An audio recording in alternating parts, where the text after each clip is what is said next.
On my 70th birthday, my son-in-law called me a useless old man. He said it loud enough for the whole table to hear. I was wearing my old company jacket that night, dark blue, faded at the shoulders, with the first logo stitched crooked over the chest. My son-in-law pointed at it and laughed. "That jacket belongs in storage," he said, just like the man wearing it.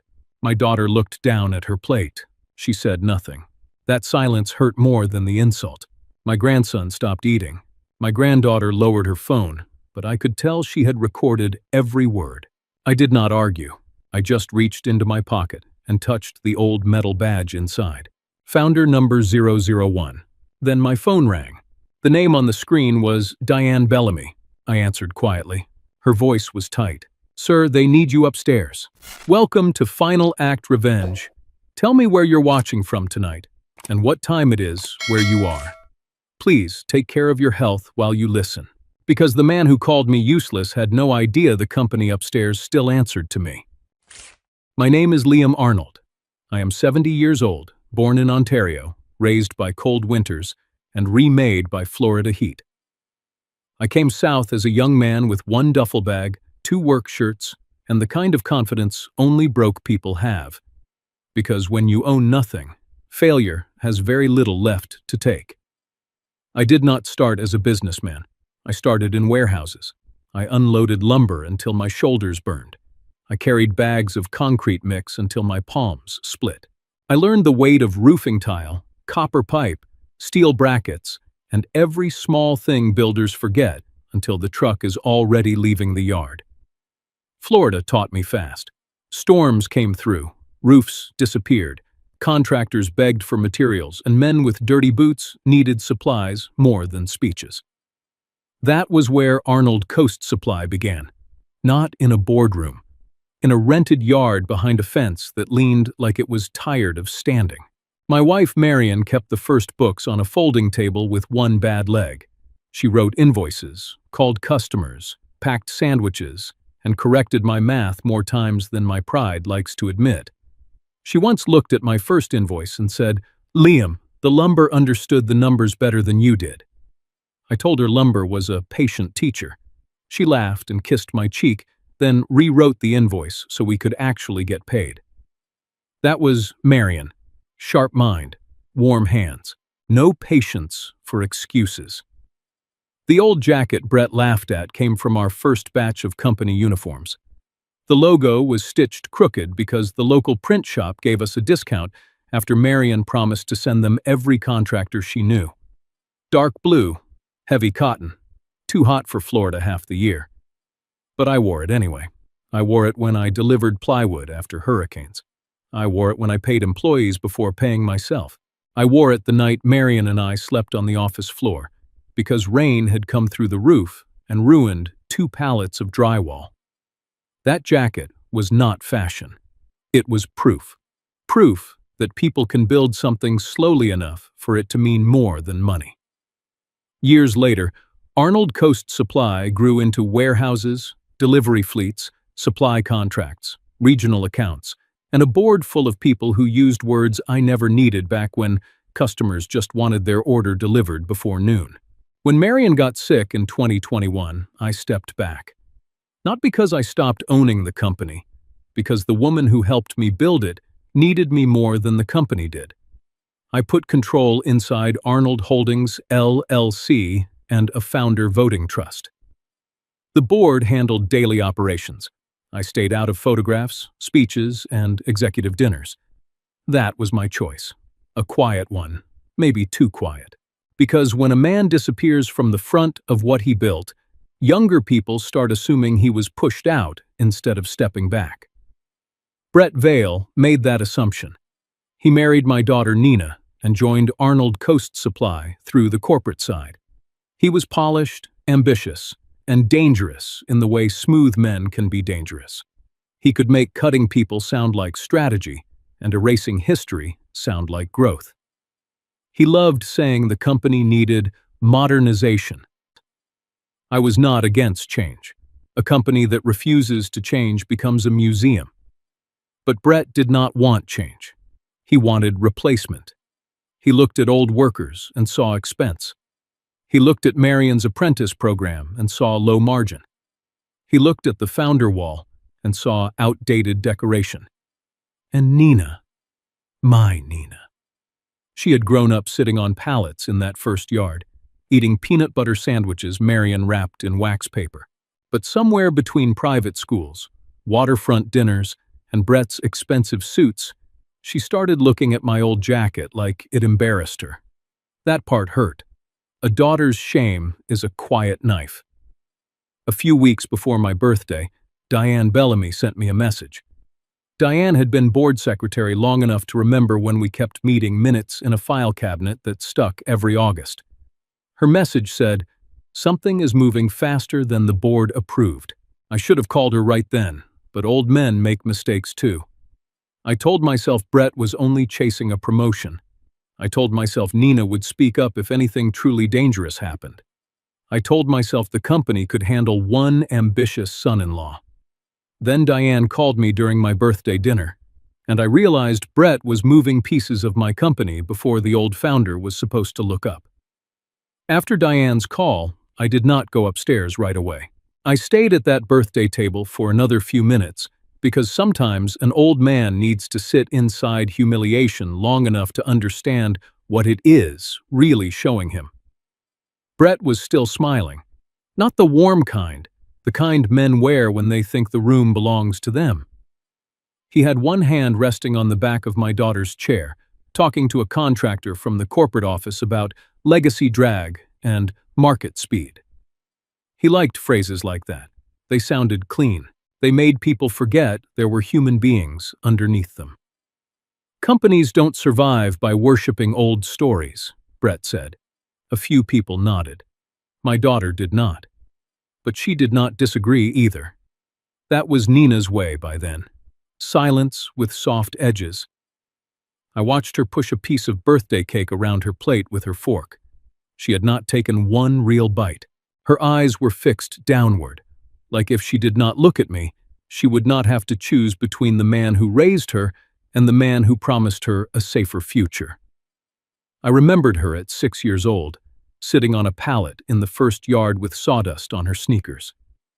Marion had packed her lunch in a paper bag, and Nina had asked me why all the men kept calling me boss. I told her, because your mother won't let them call me idiot in public. She laughed so hard she nearly dropped her sandwich. That little girl used to run across the yard yelling my name. Now she sat 6 feet away, pretending she had not heard her husband call me useless. That is a strange thing about age. You do not only lose strength. Sometimes you lose the version of your children who once believed you could fix everything. Kayla sat across from me, holding her phone low near her lap. She had been recording birthday messages earlier. Little clips, family memories, Austin making faces, Nina pretending not to cry when the cake came out. But when Brett mocked my jacket, Kayla did not stop recording fast enough, or maybe she chose not to. Her eyes met mine for half a second. Then my phone buzzed under the table. A text from her. "Grandpa, I recorded what he said. Do you want me to delete it?" I looked at my granddaughter's face. 17 years old. Too young to be put in the middle of adults and their cowardice. Old enough to know cruelty when it sat in a suit. I typed back, "No, keep it." Her fingers tightened around the phone. She gave one small nod. Across the table, Austin bent down beside my chair. "Grandpa," he whispered, "you dropped this." He held out the little metal badge that had slipped from my pocket when I reached for my napkin. Founder number 001. The light caught the scratched edge. For a second, I saw Marion polishing that badge with the corner of her shirt before our first open house. She said if we were going to pretend to be a real company, at least our pretend badges should shine. Austin turned it over in his hand. "Why does it say number 1? Before I could answer, Brett leaned in and laughed. "Because every old man needs a little trophy."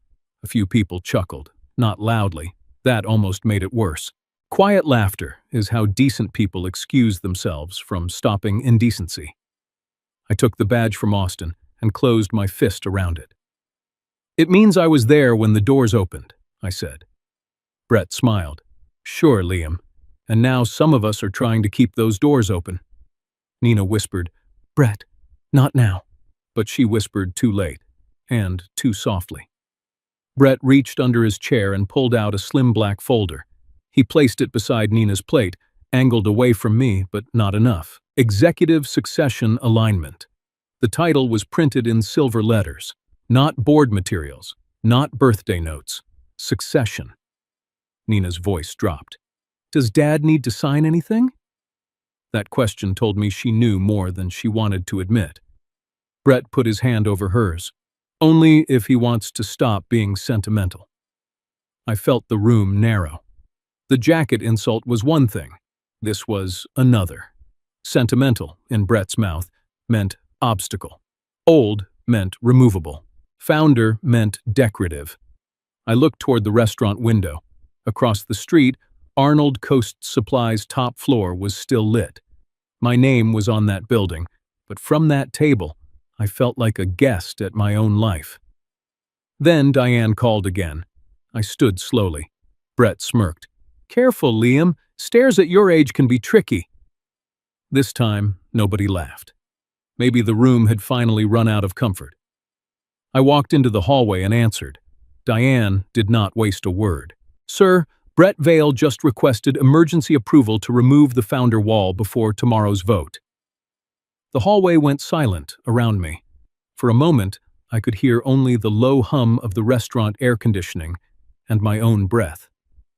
The founder wall. Marion's photo was on that wall. The first invoice. The first 19 employees. The old jacket in a glass case. The apprenticeship plaque. The piece of history Marion made me promise would stay where young workers could see it and know the company began with hands, not slogans. I looked back through the glass at Brett, laughing beside my daughter. I could forgive him laughing at my jacket. But when Diane said he wanted the founder wall gone, I knew he was no longer insulting me. He was erasing Marion, too. I stood in that hallway with Diane Bellamy's voice in my ear and the restaurant noise behind me.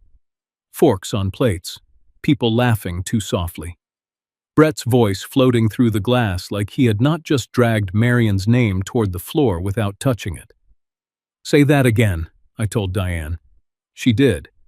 Brett Vale requested emergency approval to remove the founder wall before tomorrow's succession vote. I looked across the street at Arnold Coast Supply. The top floor lights were still on. That building had changed so much over the years. New glass, new signs, new reception desk with furniture nobody wanted to sit on because it looked too expensive to trust.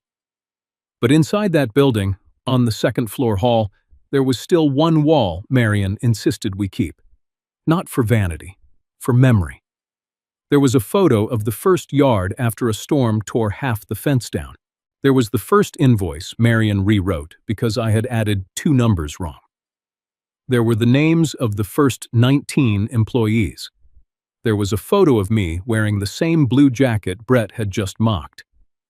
And there was Marion, standing beside 12 young apprentices in front of the old loading bay, smiling like she had discovered buried treasure in ordinary people. Why? I asked. Diane's answer came flat. Brand modernization before executive transition. I closed my eyes. Brand modernization. That was the new language for erasing fingerprints. Send me everything, I said. I already did. My phone buzzed. A secure board packet arrived. Diane Bellamy had always been 3 steps ahead of foolish men with new titles. She had been taking minutes when we still used folding chairs in the break room, and she remembered every promise the company made because she had typed most of them herself. I opened the packet on my phone. The first page was clean and polite. Too polite. Temporary removal of legacy displays for photography and executive presentation alignment. Temporary. That word always worries me. Temporary often means permanent once nobody is paying attention. I kept scrolling. Founder wall removal request. Logo refresh proposal. Legacy narrative compression. Investor-facing hallway redesign. Then I saw the phrase that made my thumb stop moving.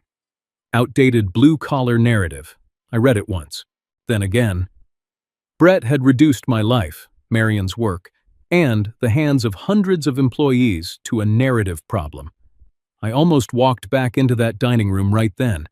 I almost put the phone in front of Brett's face and asked him if Marion's apprentices were outdated too. But age teaches a man one hard lesson. Do not spend anger before you know what it has to buy. So I stayed in the hallway. Diane was still on the line. "There's more," she said. "There always is." A small pause. Then she said, "Cora Finch flagged a second file."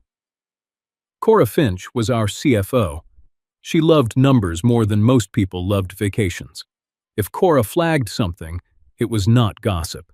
It was blood on paper. "What file?" "Coastal Yard Division repositioning." The name hit me harder than I expected. Coastal Yard. Our first real division. The old yard. The place where Marion brought coffee to workers after hurricanes, and where I learned which suppliers lied, which contractors paid late, and which men would still show up when the sky looked like it wanted to fall. "What does Brett want with Coastal Yard?" I asked. Diane's voice lowered. "I don't know yet, but the folder is connected to the founder wall removal request and the apprentice ledger." I looked back through the glass. Nina had come out of the dining room. She stood a few feet away, arms folded, face tight. "Dad," she said softly, "please don't make this worse tonight." I stared at her. There are words daughters say that do not sound cruel until years later. That one sounded cruel immediately. "Do you know about the founder wall?" Her face changed. Not enough for a stranger to notice.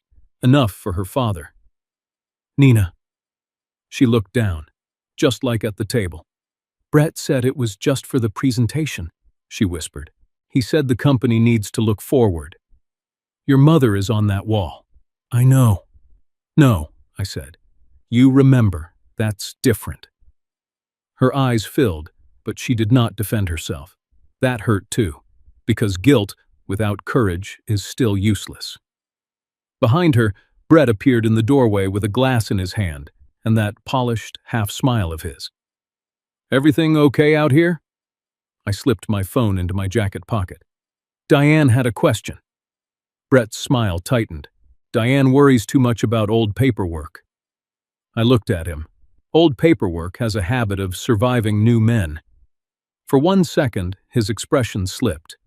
Only one, but I saw it. Fear. Not of me as a father-in-law, of what I might still know. Then he recovered and laughed. "Well, don't let the board secretary ruin your birthday, Liam. Tomorrow is a big day for the company." "Yes," I said. "I'm beginning to understand that." Brett returned to the table. Nina stayed. She whispered, "Dad, he's under pressure." "So was I when I built the roof he's standing under." She flinched. Good. I did not want to hurt my daughter, but truth sometimes has to bruise before it can heal.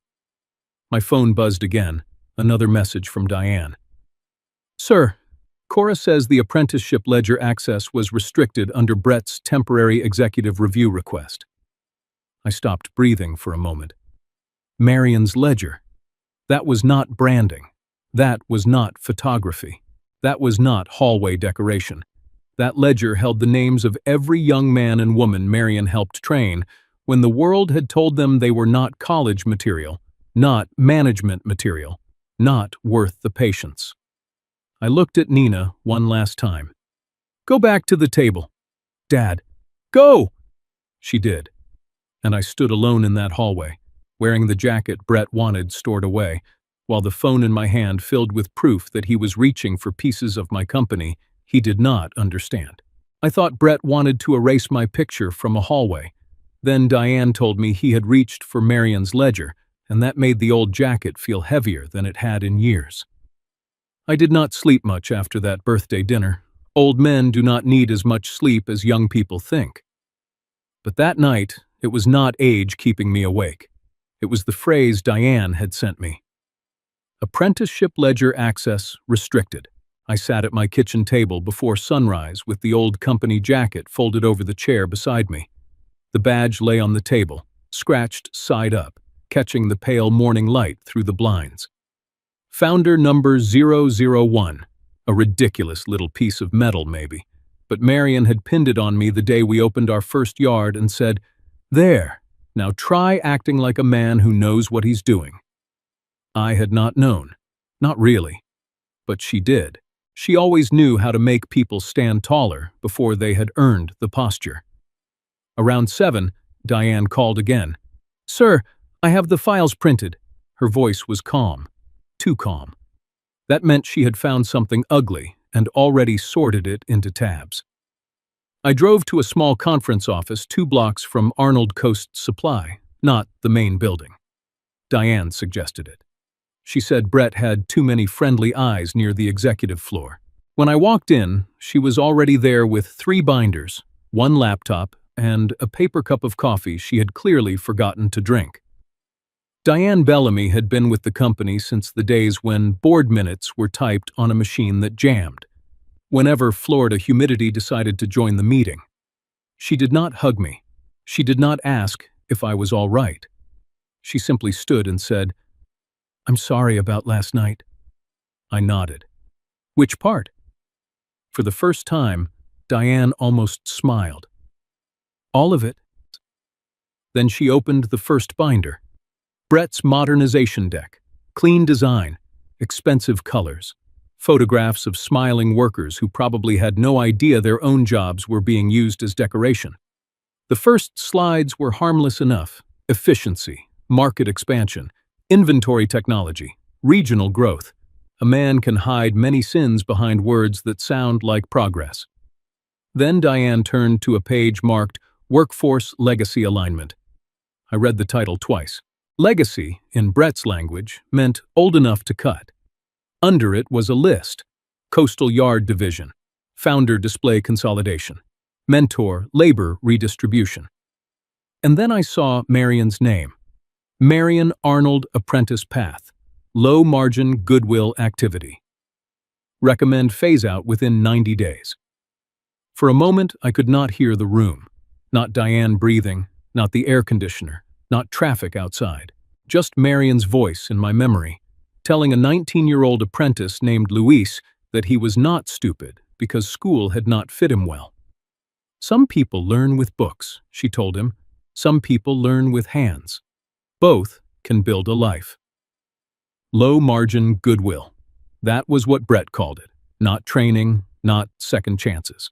Not the program that had turned scared kids, veterans, single mothers, ex-dropouts, and men who had never owned a clean work shirt into estimators, warehouse leads, forklift operators, safety supervisors, and small contractors. Goodwill. As if Marion had been handing out charity for applause. I put my hand flat on the page. Diane said nothing. Smart woman. She knew silence can hold anger better than interruption.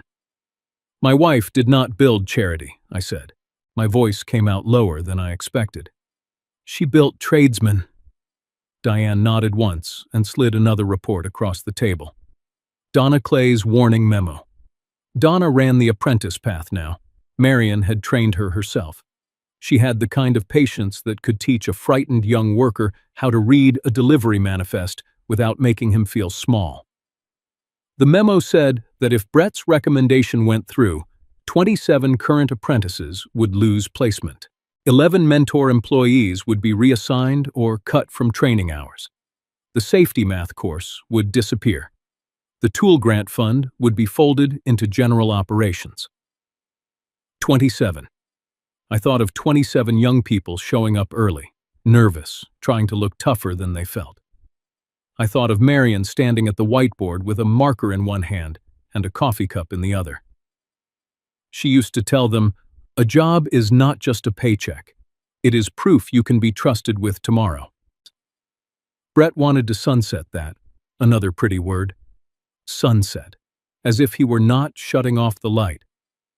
Before I tell you what they plan to sell, let me ask you something.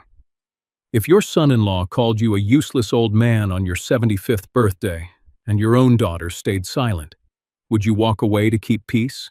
Or would you open the folder that proves what you built still belongs to you? Tell me honestly what you would have done. Because I sat there that morning with Marion's name on a budget-cut memo, and for 1 weak second, I wanted to close the binder. I wanted to pretend Brett was just ambitious. I wanted to believe Nina would come to her senses without me forcing the truth into daylight. Then Diane opened the second binder, Cora Finch's audit notes. Cora did not write like a storyteller. She wrote like a woman who believed numbers were either clean or contaminated. And these were contaminated. Consulting fees, strategic review charges, executive presentation expenses, brand modernization vendor deposits, legal pre-review for division repositioning.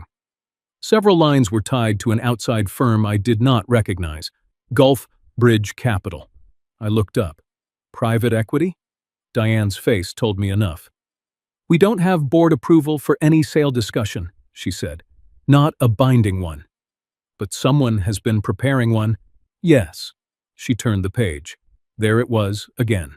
Marion Arnold Apprentice Path. Phase out listed under pre-transaction cleanup. Cleanup, not education. Cleanup. Like Marion's work was dust on a shelf before company guests arrived. I stood suddenly. The chair scraped hard against the floor. Diane did not move. I walked to the window and looked toward the top of Arnold Coast Supply in the distance. People were arriving for work now, trucks pulling in, drivers clocking in, warehouse doors lifting. Morning sunlight hitting the side of a company built by hands Brett had never respected. I remembered Marion in that first yard after a storm, stepping over puddles in boots too large for her, carrying a box of donuts to men who had worked 12 hours clearing wet lumber. She did not ask them for margin. She asked if they had eaten. That was the company we built. Not perfect, never perfect, but human. Diane's phone chimed. She read the message, and her expression changed. Cora just sent another note. I turned. What does it say? Diane read it aloud. Tell Mr. Arnold the apprentice cut is not the goal. It is cleanup for a sale. There it was. The thing I had felt but did not want to name. Brett was not modernizing. He was staging the company. The way people stage a house before selling it. Remove the old photos. Hide the cracks. Paint over the handprints. Make sure nobody asks who built the walls. I returned to the table and sat down. My anger had gone quiet again. That was usually when it became useful. Can the founder voting trust stop this? Diane looked at me carefully. Yes, if we establish executive misconduct, unauthorized sale preparation, or violation of protected legacy programs. Do we have enough? Not yet. Of course. Truth likes evidence. Anger only likes speed. I tapped Marion's memo once. Then we find enough. Diane slid a final sheet toward me. It was a schedule for a site review at Coastal Yard Division. That afternoon, listed attendees, Brett Vale, operations consultants, external capital representative, no board approval, no founder notice, no apprentice director. I stared at the page. External capital representative, I said. Diane nodded. That is likely Gulf Bridge. I picked up my badge from the table and slipped it back into my jacket pocket. The metal felt colder than it should have. For years, I had stayed away because I believed the company needed room to become something beyond me. Maybe that was true. But there is a difference between letting something grow and letting someone sell off its soul. I stood. Where is Ray Nolan today? Diane answered immediately. Coastal Yard. Good. Ray had been with us since concrete was young, as he liked to say. If Brett had been walking strangers through the old yard, Ray would know what shoes they wore, what doors they opened, and what lies they told. Diane closed the binder. Sir, if you go there, Brett will know you're looking. I looked down at my old jacket, the one he wanted in storage, the one he thought made me small. Diane, I said, that boy called me useless in front of my grandchildren. Then I looked toward the window, where the company roofline rose above the morning traffic. Let him see me looking. By noon, I was driving toward Coastal Yard Division with Marion's cut memo on the passenger seat, my old jacket on my shoulders, and one question burning through my chest. Who had Brett already promised my company to? Coastal Yard Division sat near the older industrial side of Tampa, where the roads stayed dusty no matter how much money developers poured into the city. The new corporate office had glass walls and silent elevators. Coastal Yard still smelled like wet lumber, diesel, hot concrete, and men trying to earn enough money to sleep without panic. That was probably why I loved it more. I drove through the front gate just before noon. The security guard straightened when he saw my truck. "Mr. Arnold, didn't know you were coming today." "Neither did I." He smiled at that.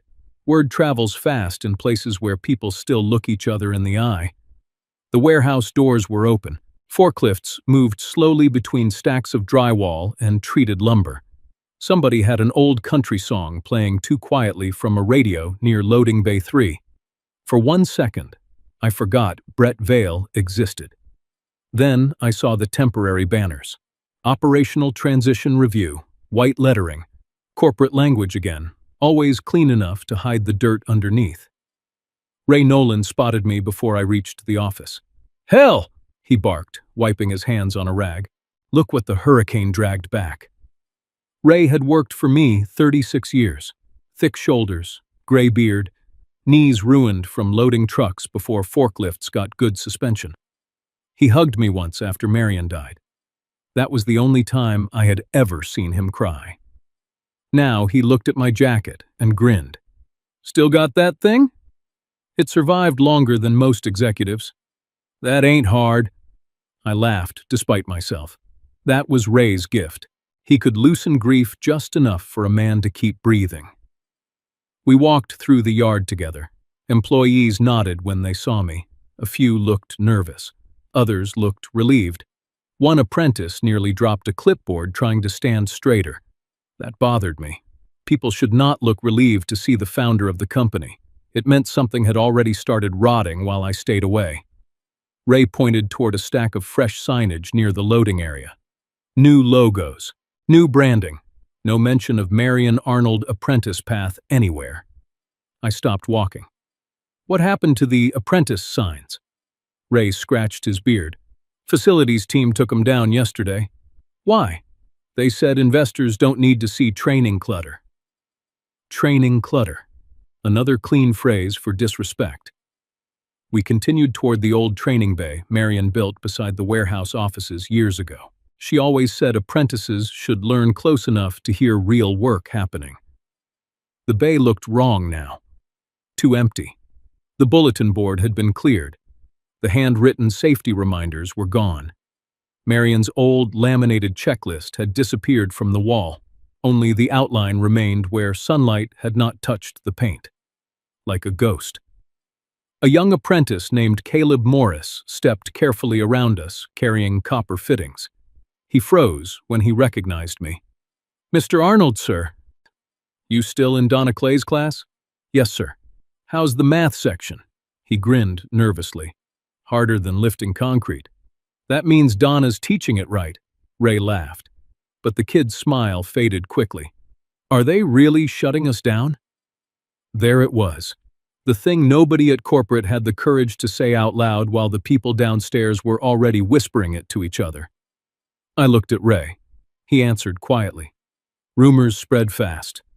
The apprentice lowered his voice. "They said the training area is becoming investor presentation space." Investor presentation space. Marion's classroom. Turned into staging. I felt something heavy settle in my chest. Not rage, something colder. Disappointment sharp enough to cut through memory. Ray led me into the storage room beside the bay. That was where I saw it. A cardboard archive box sitting on the floor. Black marker across the side. Legacy material. Review. Inside were Marion's binders, training records, old photos, first apprentice graduation certificates, handwritten lesson notes, and the original ledger. The real one. The leather cover was cracked from years of Marion carrying it under her arm. I opened it slowly. Inside, every page still carried her handwriting. Attendance notes, tool measurements, emergency contacts, Tiny comments beside certain names.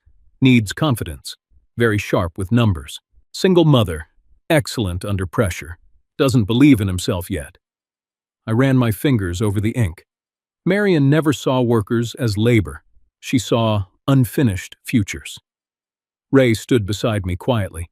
Then he muttered, "Brett called the older warehouse guys expensive nostalgia last week." I looked up. "He said what?" Ray shrugged bitterly. Consultants were walking the floor. One of them asked why we kept so many long-timers around. Brett said, "Legacy employees are expensive nostalgia." For a moment, I honestly thought I might drive straight to the executive floor and throw him through his own presentation screen. But anger is easy. Control is harder. And Marion did not build this company for me to lose my head in a warehouse at 70 years old. So I closed the ledger carefully instead. "How many know about the possible sale?" Ray leaned against the shelf. "Enough to lose sleep, not enough to quit yet." "How many employees?" 82 at risk if Coastal Yard gets split up. 82, not numbers. Families, mortgages, knees held together by braces and overtime, men close to retirement, women paying college tuition, people who still packed lunches because inflation in Florida had turned groceries into strategy. I looked around the room again. Every shelf held history, and Brett saw margin percentages. Ray pointed toward the far end of the yard. "You got company." A black SUV rolled slowly through the gate. Clean tires. Too clean. Nobody driving through the real construction yards keeps tires that clean unless they're visiting, not working. Two men stepped out first. Consultants, tablet holders. Then another man climbed out. Tailored navy suit, silver watch, the kind of haircut expensive people trust. Ray lowered his voice. "That's him." "Who?" "Private equity." The man looked around Coastal Yard the same way developers look at old neighborhoods before buying them. Not with appreciation, with calculation. He shook hands with Brett near the loading dock. Brett smiled wider than I had seen all week. That smile told me more than any document, because men only smile like that when they think the future already belongs to them. Then Brett looked up and saw me standing beside Marion's training bay holding her ledger. His smile disappeared. Good.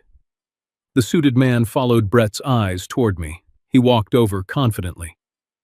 "Afternoon," he said politely. "You here for the legacy clearance?"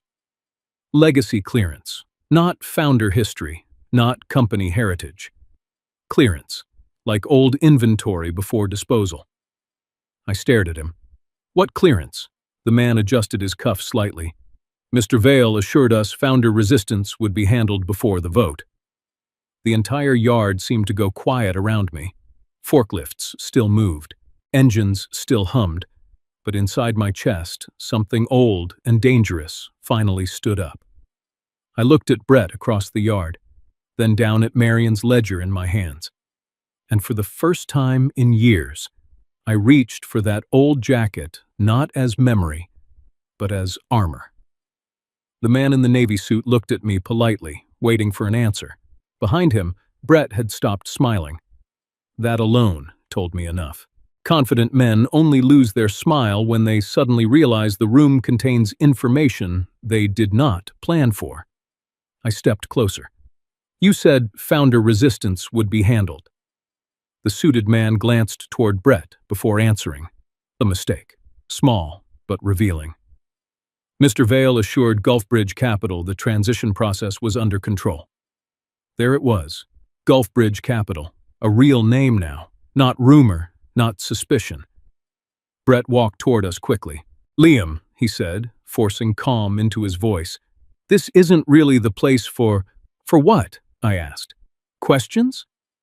The consultants nearby suddenly became very interested in their tablets. Funny how corporate people disappear emotionally the second accountability enters the room. Brett lowered his voice. "You're upsetting employees." I looked around the yard. Men were pretending to work while absolutely listening. Apprentices were frozen near the loading bay. Ray Nolan crossed his arms like a man preparing for weather. No, I said quietly. You did that. For 1 second, Brett's temper flashed through the polished version of himself. You've been retired for years, he snapped. You don't understand what this company needs anymore. Retired. That word again. People love calling old men retired when they want them silent. I held Marion's ledger tighter. Then I looked at the Gulfbridge representative. My name is Liam Arnold. The man straightened slightly. Recognition flickered too late. Brett stepped in quickly. Liam founded the company years ago. He's not involved in operational authority. Operational authority. Interesting phrase. Very careful. Very lawyer-approved. Because Brett suddenly realized he did not actually know how much authority I still had. Before I could answer, my phone buzzed. Diane. I answered immediately. Sir, she said, Wesley Boone and Cora Finch are waiting in Conference Room B. Conference Room B, not the executive boardroom. That meant discretion. Now? Yes, we opened the trust files. The trust files. For the first time in years, I felt something shift beneath my feet. Not memory, power. I looked once more at Brett, then at the Gulfbridge men standing beside my old yard like buyers circling a ranch before paperwork. Enjoy the tour, I said. Brett tried to recover his confidence. We're discussing growth opportunities. I nodded slowly. Funny thing about growth, I said. Sometimes weeds grow fastest. Ray coughed into his hand to hide a laugh. I left before Brett could answer. The drive to the office felt longer than it should have. Maybe because I already knew the company I built was standing at a crossroads Marion would have hated. Conference Room B sat on the quiet side of the second floor. No polished executive photos. No investor artwork. Just old carpet, fluorescent lights, and a long table that had probably survived 3 redesign plans because nobody important cared enough to replace it. That room always told the truth better than the boardroom upstairs. Diane Bellamy was waiting with 2 binders and a legal storage box. Cora Finch sat beside her, glasses low on her nose, reading printed spreadsheets like a surgeon reviewing scans before bad news. And Wesley Boone. Wesley had chaired the board 6 years, but I knew him much longer than that. He started as outside counsel before Arnold Coast Supply got big enough to attract men who charged by the hour and smiled while doing it. He stood when I entered, not dramatically, just respectfully. Liam, he said quietly. I sat down slowly. The old jacket creaked at the shoulders. I suddenly became aware of how out of place it looked among legal binders and corporate documents. Then again, maybe it belonged there more than any suit Brett owned. Diane slid a thick binder toward me. The cover read, Founder Voting Trust, Arnold Holdings, LLC. I had not opened that binder in almost 4 years, not since Marion got sick enough to stop pretending she would recover. Back then, Wesley convinced me to move controlling authority into protected structure instead of direct executive visibility. Family businesses rot when power becomes gossip, he told me. So we built walls around the important things. Class A founder shares, emergency voting authority, legacy asset protection, apprenticeship preservation clauses, restrictions against unauthorized division transfers. Marion insisted on that last one. She said, if somebody ever tries selling the bones of this company for applause money, make sure they need your signature first. God, I missed that woman. Cora adjusted her papers. We traced consulting expenses through 3 outside firms tied to Gulfbridge Capital. How bad? Bad enough that Brett Vale scheduled exploratory transfer discussions before board authorization. My jaw tightened. Transfer of what? Cora looked directly at me. Coastal Yard Division? There it was, the old yard, the beginning, the place Marion loved most. Wesley opened another folder.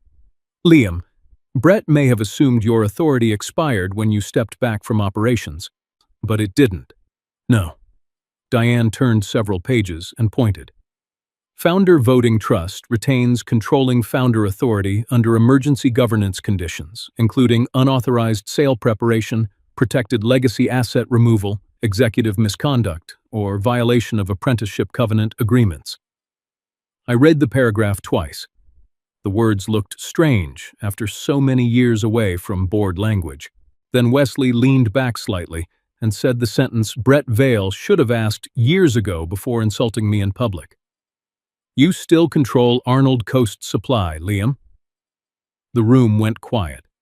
Not because I did not know, because hearing it out loud changed everything. For years, I had acted like a man standing outside his own company.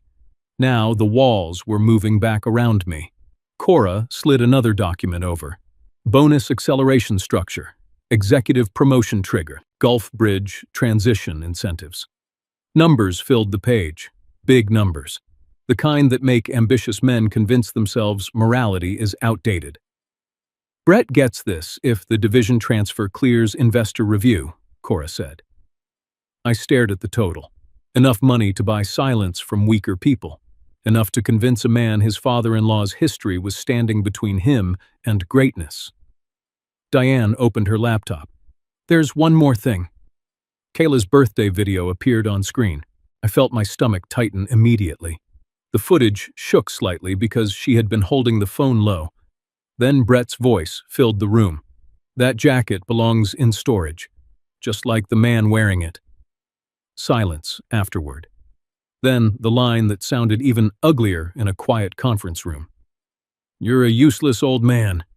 Wesley removed his glasses slowly. "That," he said, "is not just a family issue anymore." Nobody spoke for several seconds. Finally, I asked, "Can we stop the vote?" Wesley answered immediately. "Yes," Cora nodded. "With emergency review," Diane added, "and possibly freeze all transfer discussion pending audit." The old jacket suddenly felt different on my shoulders. Not embarrassing. Not outdated. Heavy. Like armor pulled from storage after a long war nobody thought would return. I looked down at Marion's ledger beside the trust binder. One held names of apprentices. The other held control of the company. Together, they looked more honest than every polished slide Brett had shown investors. I exhaled slowly. "For years," I said, "I thought stepping back would protect my family from becoming spoiled by power." Wesley gave me a sad look. "Power doesn't disappear, Liam. It just waits for someone else to grab it." Outside the conference room windows, I could see the executive floor lights coming on one by one as evening settled over Tampa. Brett thought tomorrow would crown him. He thought the old founder was sentimental, retired, and too tired to fight. Then Cora opened one final file. And the moment I saw the Gulf Bridge term sheet with Coastal Yard Division listed for transfer, I realized my son-in-law had not just insulted me. He had already started selling the soul of my company. That night, I stayed in the office long after everyone else left. Not the executive floor. I had no interest in Brett's polished conference rooms with their glass walls and fake warmth. I stayed downstairs near the old training wing Marion built years ago. The building sounded different at night. Air vents humming. Forklifts charging. Distant metal settling inside the warehouse. A company breathing in its sleep. I sat alone at Donna Clay's old classroom table with Marion's ledger open in front of me. Every page felt alive. Coffee stains, bent corners. Names crossed out when apprentices graduated into full-time work. Little stars Marion drew, beside people she worried about. I stopped on one page and smiled despite myself. Ray Nolan, suspended 2 days for fighting supplier. Underneath, Marion had written, "Still worth keeping." I laughed quietly. Then the laugh disappeared almost as fast. Because Marion had been gone 3 years, and somehow her handwriting still carried more humanity than half the executives upstairs. Donna Clay arrived around 8, carrying takeout containers. "You still forget dinner when you're angry," she said. Some people do not need dramatic entrances because their kindness already fills the room. Donna set food beside me and looked at the ledger. "They boxed the overflow records today." I looked up slowly. What do you mean, boxed? They cleared storage shelves beside the apprentice bay. Said investors are walking through tomorrow morning. Investors again. Every ugly thing now arrived, wearing a clean investor label. Donna sat across from me. She looked exhausted. Not physically, spiritually. Like someone watching a church become a casino, one small decision at a time. Brett says the company needs a more executive image, she said softly. I stared at the ledger. Marion used to say executives should spend 1 week unloading trucks before being trusted with policy. Donna smiled sadly. She also said men in expensive shoes make dangerous decisions because they've forgotten what concrete floors feel like. That sounded exactly like Marion. I closed the ledger carefully. Did Nina know? Donna hesitated too long. That was answer enough. She knew about the presentation changes, Donna admitted. I don't think she understood how far Brett already went. Maybe. Or maybe understanding becomes flexible when your mortgage, vacations, and future lifestyle depend on not asking certain questions. I hated myself for thinking that about my own daughter. Donna looked toward the hallway. They started taking things down after lunch. I stood immediately. The hallway lights were dimmer than I remembered, and halfway down, I saw empty spaces on the wall. Frames gone. The founder display dismantled piece by piece. A maintenance cart sat nearby filled with wrapped photographs and brass plaques. One worker looked uncomfortable when he recognized me. Mr. Arnold, we were told this was temporary.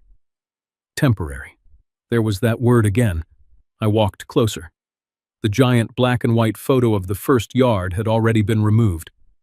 The plaque, honoring our hurricane recovery crews, leaned face down against the wall. Then I saw Marion. Her framed apprentice photo rested sideways on the cart beneath packing paper.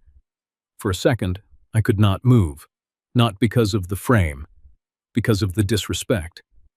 You spend your whole life building something with people you love, and one ambitious man with a presentation deck can reduce it to hallway clutter in under a week.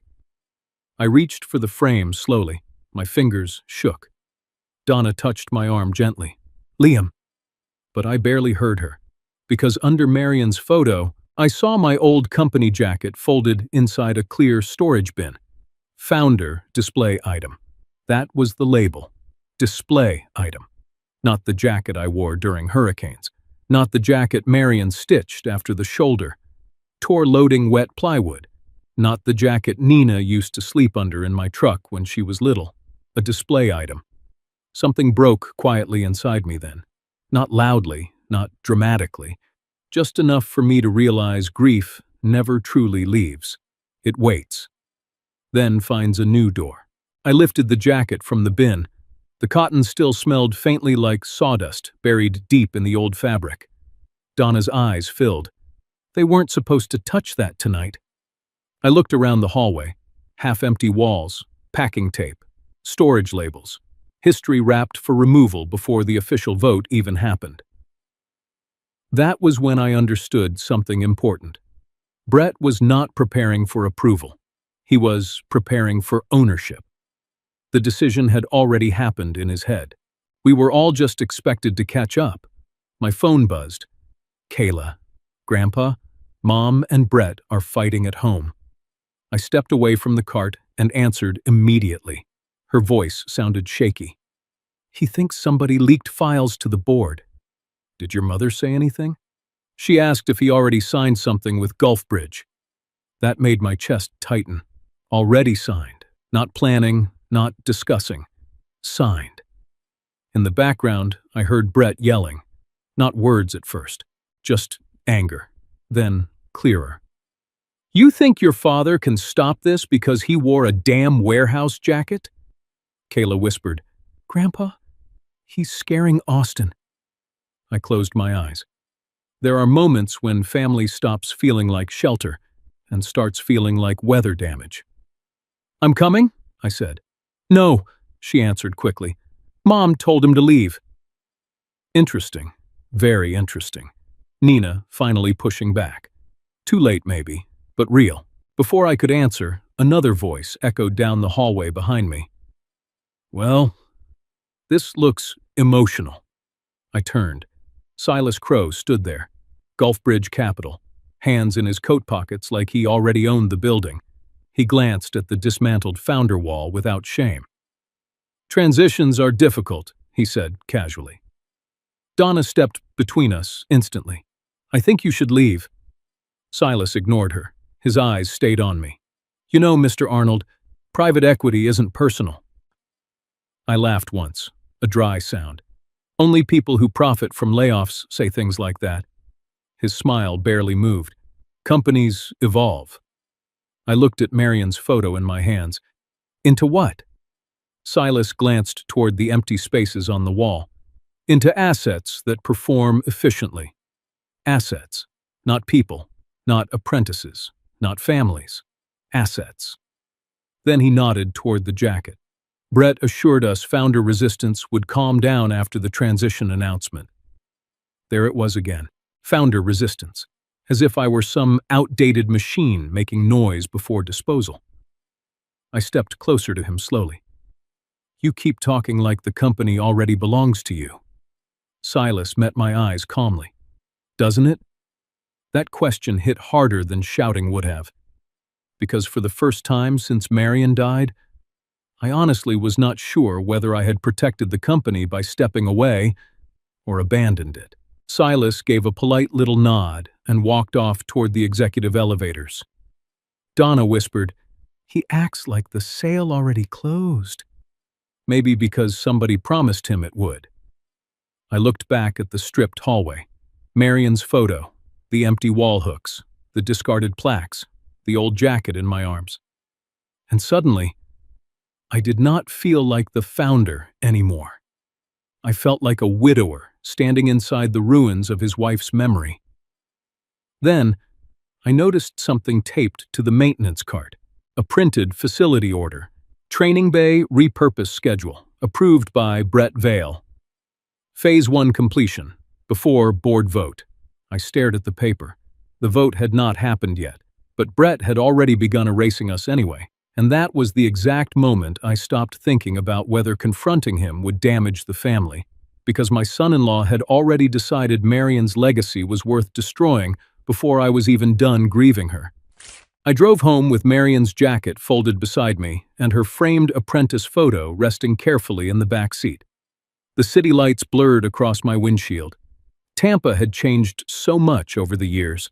Luxury towers, new restaurants, expensive condos where old machine shops used to stand. But underneath all that polished glass, people were still scared. Scared of losing work, scared of medical bills, scared their children would never afford homes, scared one corporate decision from somebody in a suit could erase 20 years of loyalty by lunchtime. That was what Brett never understood. To him, Arnold Coast Supply was numbers climbing across a screen. To me, it was men showing up at 6 in the morning with bad knees because their daughter needed braces. Different education, different morality. By the time I reached home, Nina's SUV was already in the driveway. Only Nina's. Good. I walked inside quietly. The house smelled faintly like lavender cleaner and cold takeout food. Marion used to say, grief changes how homes sound. After somebody dies, silence becomes louder than televisions. Nina sat alone at the kitchen island. No makeup left, eyes swollen.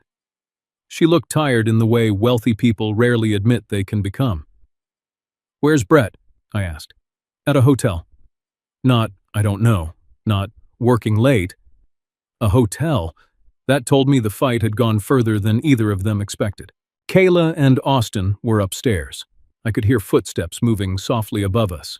Nina looked at the old jacket folded over my arm, then at Marion's photo. Her voice cracked immediately. He took down the wall? I set the frame carefully on the counter. Half of it. Nina covered her mouth. For several seconds, neither of us spoke. Then she whispered something I had been waiting too long to hear. I didn't think he'd go this far. I leaned against the counter slowly. Nina, When exactly did you think he would stop? That hit her. Good. Truth should hit sometimes. She stared down at her hands. You don't understand the pressure he's under. I almost laughed. Not because it was funny, because every betrayal eventually introduces itself using the word pressure. Pressure at work. Pressure from debt. Pressure from status. Pressure from lifestyle. As if pressure magically transforms cruelty into strategy. He told me Gulf Bridge would help modernize everything, Nina said quietly. He said Coastal Yard was outdated and draining expansion capital. Did he mention the 82 employees tied to it? Her silence answered. Did he mention the 27 apprentices? Another silence. He said the company needed stronger investor confidence. There it was, the corporate disease. Investor confidence. Not employee loyalty, not training, not dignity. Confidence. I opened the folder Cora printed for me and slid one page across the island. Bonus acceleration structure. Brett Vale. Executive transition incentive. Nina stared at the numbers. Her face lost color. He never showed me this.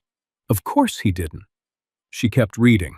Projected payout after division restructuring approval. Personal equity participation. Future executive succession pathway. Suddenly the room made sense to her. Not emotionally, financially. That is often how people finally understand betrayal in America now, when the spreadsheet becomes personal. He told me the company was struggling, she whispered. Arnold Coast Supply had record hurricane recovery contracts last year. Her eyes lifted slowly. He lied to me. No, I said quietly. He edited the truth until it served him. That landed harder, because Nina was smart enough to know the difference. Upstairs, a floorboard creaked. Kayla was listening. I let her. Some lessons should not stay hidden. Nina pushed the papers away and stood suddenly.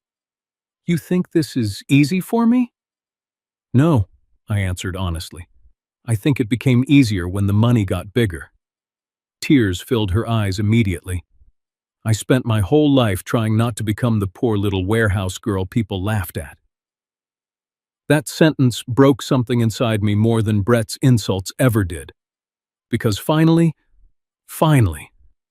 my daughter told the truth. Not greed, shame. She had become ashamed of where she came from. The pallets, the work boots, the dusty trucks, the old jacket.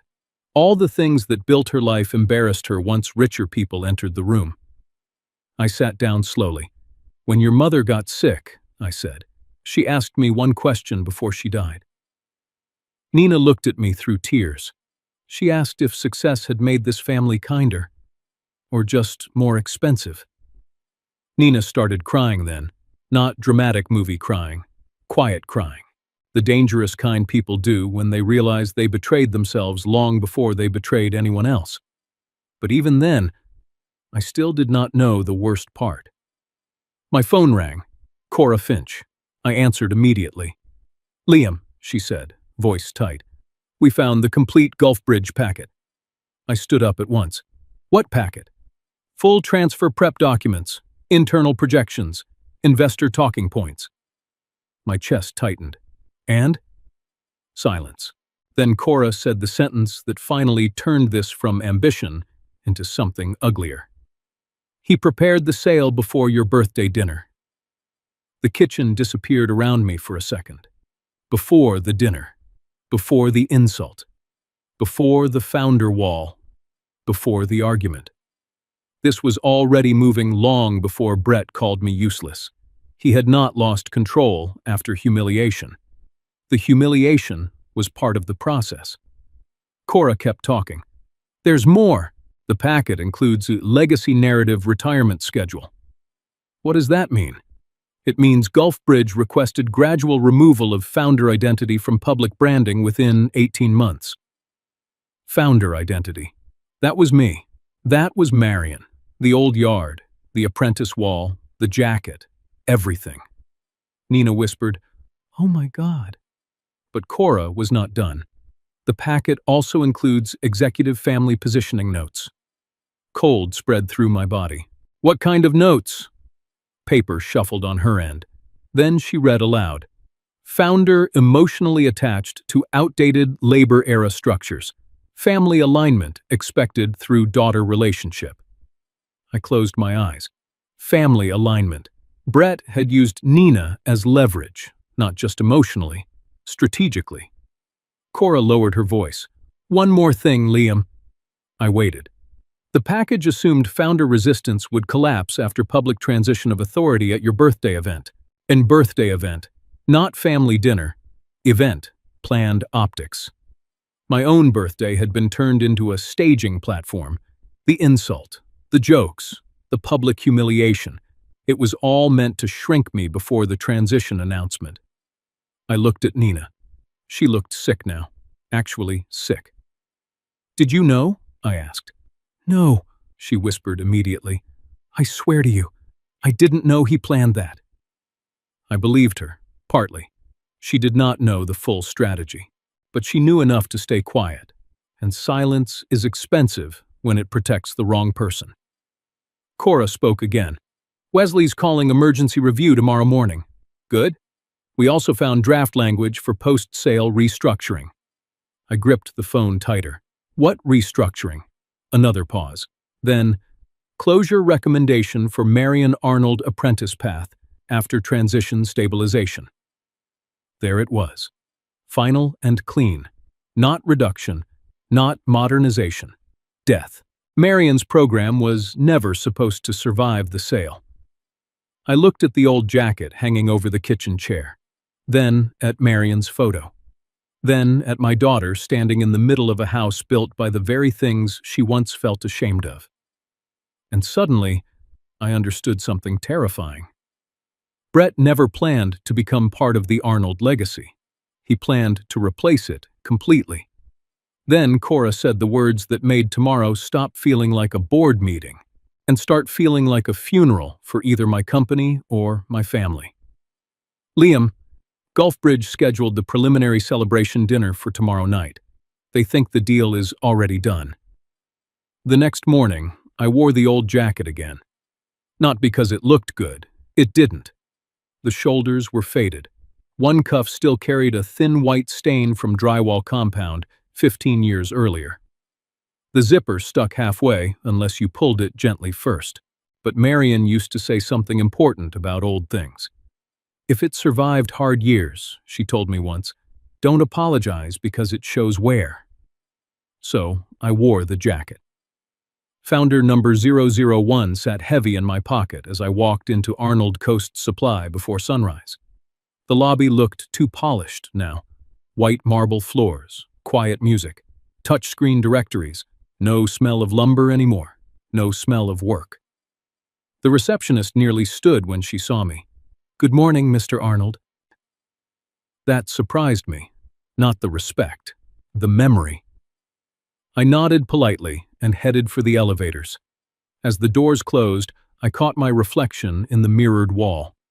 70 years old, tired eyes, old jacket. But for the first time in years, I did not look retired. I looked like a man returning to his post. The executive floor was already moving when I arrived. Assistants carrying folders, coffee trays, consultants whispering, Gulfbridge people pretending not to stare at me. Interesting how quickly rumors spread once rich people realize power may belong to someone else. Conference room. Sat at the end of the hall. Big glass walls, big polished table, big enough to make ordinary employees feel small before meetings even started. Brett stood near the presentation screen when I entered. Perfect suit, perfect tie, perfect corporate smile. But his eyes changed the second he saw the jacket. Fear again. Tiny, fast, real. Liam, he said carefully, I didn't realize you'd be attending the review. Attending, like I was a guest. I walked past him without answering and took the seat at the far end of the table. The founder's seat. Nobody stopped me. That mattered. Around the room sat Wesley Boone, Diane Bellamy, Cora Finch, department heads, outside counsel, and 3 Gulfbridge representatives, including Silas Crow. Nina entered last. She looked pale. Kayla came behind her quietly carrying her phone. Austin stayed outside with Diane's assistant. Good. Children should not watch adults destroy themselves in boardrooms. Brett cleared his throat. Well, since everyone's here, I'd like to begin today's succession and modernization presentation. Modernization. That word again. He clicked the remote. Slides filled the screen. Growth projections, investor confidence metrics, executive transition pathways. The usual polished lies ambitious men wrap around greed to make themselves feel visionary. Then the next slide appeared. Coastal Yard Strategic Transfer Opportunity. There it was. Not rumor anymore, not theory. The room quieted. Brett began speaking smoothly. Arnold Coast Supply has tremendous future potential if we reposition legacy assets and redirect operational focus towards scalable expansion opportunities. Legacy assets. Interesting phrase for the place that built the company, he continued. Gulf Bridge Capital offers strategic partnership advantages that would allow executive modernization while reducing labor-heavy inefficiencies. Labor-heavy inefficiencies. That meant older workers, mentors, apprentices, human beings who cost more than software subscriptions. Silas Crow nodded slightly as Brett spoke, like a man already calculating profits. Then Brett clicked again. The next slide showed a digital rendering of the executive hallway redesign. No founder wall, no Marion, no apprentices, no history. Just glass panels and abstract lighting, like the company had appeared from nowhere, fully dressed in expensive confidence. I finally spoke. Where did the founder wall go? Brett smiled tightly. We're creating a cleaner investor-facing environment. By erasing the people who built it? This isn't emotional, Liam. It's strategic. There are sentences that instantly expose a person's soul. That was one of them. Wesley leaned forward calmly. Before further presentation continues, the board needs clarification regarding unauthorized pre-transaction activity. Brett blinked once. Small movement, big crack. I'm sorry? Cora opened a binder. Consulting fees linked to Gulf Bridge began before board authorization. Brett recovered quickly. Preliminary exploratory discussions are standard. Without disclosure, Wesley asked. They were informal. Cora slid documents across the table. Then why does Gulf Bridge possess internal workforce reduction models? The room shifted, not loudly, but enough. Corporate rooms always change temperature the moment paperwork enters. Brett's jaw tightened. Silas Crow spoke carefully. Private equity review often requires hypothetical preparation. Hypothetical. Another clean word. Diane Bellamy finally entered the conversation. Does hypothetical preparation usually include founder identity retirement schedules? Brett looked at Diane sharply.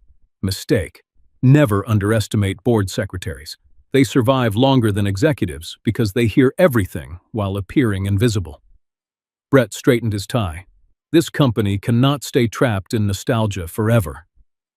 That was when Ray Nolan entered, still wearing work boots, still carrying warehouse dust on his sleeves. Some executives looked uncomfortable immediately. Good. Ray handed Wesley a folder. Employee statements, he said, and maintenance orders. Wesley opened them silently. Training Bay repurpose schedule. Founder display removal requests. Legacy employee reduction planning, signed by Brett Vale. The room became very still. I watched Brett carefully then. He still believed he could talk his way out. Men like him usually do. Because charm works often enough to become addiction. Brett turned toward me. Liam, with respect, you stepped away years ago. The company evolved. I nodded slowly. Yes, it evolved. Then I reached into my jacket pocket and placed founder number 001 on the table. The little metal badge made a tiny sound against polished wood. Funny how small sounds become enormous in silent rooms. Wesley looked around the table. Then he spoke clearly.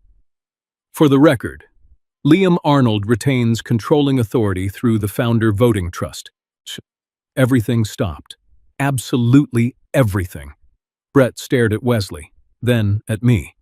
"No," he said immediately. "That trust became inactive after operational retirement." Wesley shook his head. "Incorrect." Diane slid the trust binder forward. "Emergency Governance Authority remains active under misconduct, unauthorized sale preparation, or violation of protected legacy covenants." Cora added calmly, "including the Marion Arnold Apprentice Covenant." The color left Brett's face. Finally, not confidence breaking, reality arriving. Silas Crow leaned back slowly. Interesting. Even he did not know the structure was still active. Brett laughed once, a desperate sound, pretending to be calm.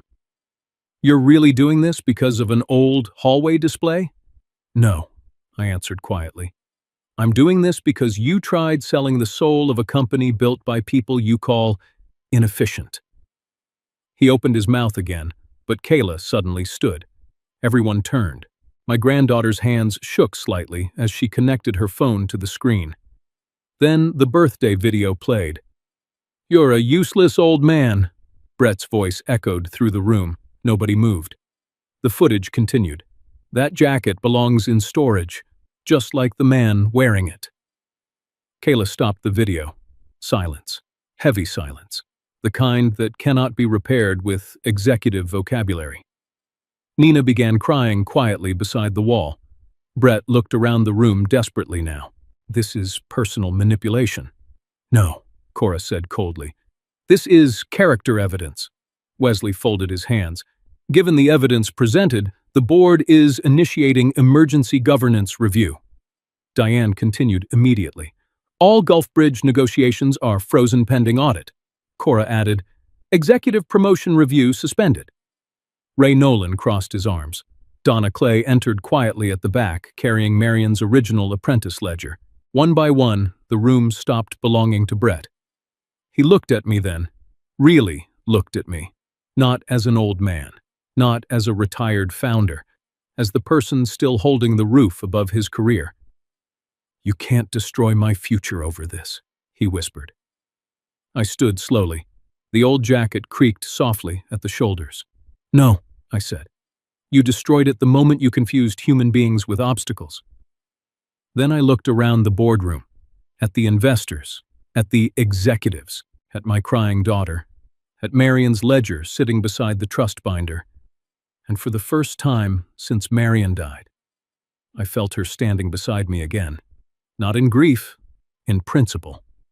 Wesley finally spoke the words Brett never imagined he would hear. "Brett Vale, your executive access is suspended effective immediately." Brett stared at the table like the floor had disappeared beneath him, but I was not looking at him anymore. I was looking through the glass wall behind the boardroom, toward the second-floor hallway where workers were already reinstalling Marion's founder wall piece by piece. 3 months later, the founder wall was back where it belonged. Not redesigned, not modernized, restored. Marion's photo hung in the center again beside the original apprentice plaque. The old black-and-white yard picture returned to its crooked frame. Even the little scratch on the corner stayed there because one of the maintenance workers said, "History ain't supposed to look brand new." He was right. History should show where it survived impact. The old company jacket no longer sat behind glass either. I took it home. Some things should not become museum pieces while the people who wore them are still alive. Arnold Coast Supply changed after the board review, not overnight. Real repair never happens overnight. But the Gulf Bridge deal collapsed completely after the audit expanded. Brett's executive access was permanently revoked. Wesley Boone froze every succession pathway connected to his name, and outside counsel began reviewing several unauthorized negotiations tied to investor disclosures. Silas Crow disappeared quickly after that. Men like him usually do. Private equity people speak constantly about accountability until accountability enters the room carrying paperwork. The company kept Coastal Yard Division. More importantly, we kept the people. All 82 employees remained. Donna Clay expanded Marion Arnold Apprentice Path 2 months later with board approval. 27 apprentices stayed in placement, and 6 new trade scholarships were added under something Diane insisted on naming the Marion Arnold Labor Dignity Fund. I argued the title sounded too formal. Diane told me old men complain whenever women name things correctly. She was probably right. Ray Nolan still works 3 days a week even though his knees sound like breaking branches every time he stands up. Last Tuesday, I found him teaching a 19-year-old apprentice how to secure drywall straps properly. The kid asked why he still worked after all these years. Ray shrugged and said, "Because retirement gets boring when your wife still wants you out of the house by 8 in the morning." That was the first real laugh I'd had in months. Even Austin started smiling again. Children recover faster than adults when the shouting stops. Kayla became strangely protective of the founder wall after everything happened. She now volunteers with Donna's apprentice classes on weekends, helping students build resumes and practice interviews. One evening, she asked me something while we were walking through the training bay. "Grandpa, were you scared in that boardroom?" I told her the truth. "Yes." She looked surprised. "But you didn't sound scared." "That's because courage isn't the absence of fear," I said. "It's deciding something matters more than staying comfortable." Marion used to say almost the same thing. Funny how love survives through repetition. As for Nina, that part is harder. People think revenge stories end when the villain loses. Real life is messier. My daughter came by the house every Sunday for nearly a month before I finally invited her inside again. Sometimes she brought groceries nobody needed just to have an excuse to stand near the door a little longer. The first time she saw Marion's photo back on the bookshelf, she cried before she even sat down. Not dramatic tears, ashamed tears. The kind that arrive when someone finally sees the distance between who they became and who they thought they were. One afternoon, she looked at the old jacket hanging near my kitchen doorway and whispered, "I spent years pretending I came from somewhere more polished." I poured coffee slowly before answering. "Your mother was proud we came from work." Nina nodded without looking at me. "I know that now." That sentence mattered. Not because it fixed everything, because honesty is the first real brick in rebuilding anything broken. But I still changed the trust. Brett Vale is permanently barred from all succession discussion, company authority, and future governance access connected to Arnold Coast Supply or Arnold Holdings LLC. That decision will never change. Some doors close because wisdom finally learns the cost of reopening them. Nina's position is different.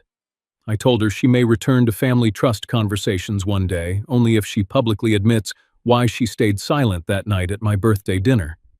Not for punishment, for truth, because silence becomes dangerous when shame is hiding underneath it.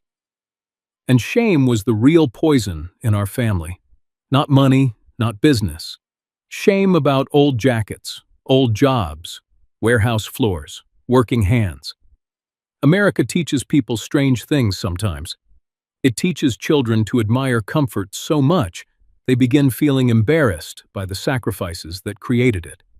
That is how families drift apart while still eating at the same table. A few weeks ago, I walked through Coastal Yard near sunset. Apprentices were cleaning tools. Forklifts were parking for the evening. Somebody had another old country song playing from a radio with terrible speakers. And there on the far wall, I saw a framed copy of Founder Number 001 beside Marion's apprentice pledge. Under it, Donna added a sentence from Marion herself. "No honest work should ever make a person feel small."